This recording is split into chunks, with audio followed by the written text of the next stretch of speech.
কলকাতার সবচেয়ে আইকনিক সৌধগুলির কথা বললেই একটা নাম তো আসবেই, ভিক্টোরিয়া মেমোরিয়াল।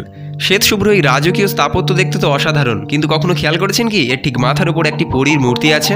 এটা কি শুধু শৌখিন ডিজাইন, নাকি এর পিছনে লুকিয়ে আছে কোনো গভীর গল্প? চলুন আজ জেনে নিই। সকল শিক্ষার্থী বন্ধুকে অমিতদার ক্লাসরুমে আরও একবার স্বাগত জানিয়ে শুরু করছি আজকের ভিডিওটি।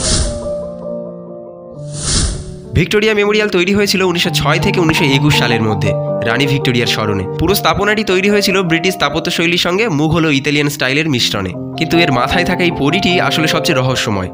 আচ্ছা, এই পরীটি আসলে কি? আসলে এটি কোনো সাধারণ পরী নয়, এটি একটি ব্রোঞ্জের তৈরি অ্যাঞ্জেল অফ ভিক্টোরি, মানে বিজয়ের দেবদূত। পরীর দুটি ডানা ছড়ানো, এক হাতে তুরি বা ট্রাম্পেট আর অন্য হাতে ডালপালা। এই ভাস্কর্য আসলে কিসের প্রতীক? এটি বোঝায় ব্রিটিশ সাম্রাজ্যের গৌরব এবং শক্তি, যেন রানী ভিক্টোরিয়ার শাসন ছিল এক বিশাল বিজয় গাথা। ট্রাম্প এটি হলো ভবিষ্যতের আহ্বান, যেখানে ব্রিটিশ সাম্রাজ্য বিশ্ব জয় করবে। এটাই ছিল ব্রিটিশদের ভাবনা। ভিক্টোরিয়া মেমোরিয়ালের এই পরী কিন্তু স্থির নেই। হ্যাঁ, শুনতে অবাক লাগলেও এটাই সত্যি। এটি আসলে একটি ঘূর্ণায়মান ভাস্কর্য, যা হাওয়ার সঙ্গে ধীরে ধীরে ঘোরে। একে বলে ওয়েদার ভেন, মানে এটি বাতাসের দিক বুঝিয়ে দেয়। এর নকশা করেছিলেন ব্রিটিশ স্থপতি স্যার উইলিয়াম এমারসন।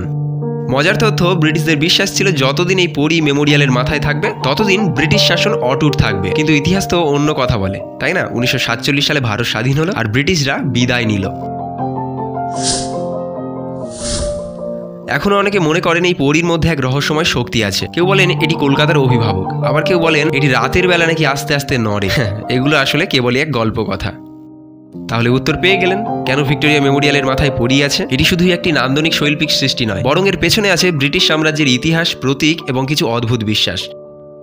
ভিডিও ভালো লাগলে লাইক, কমেন্ট আর শেয়ার করতে ভুলবেন না।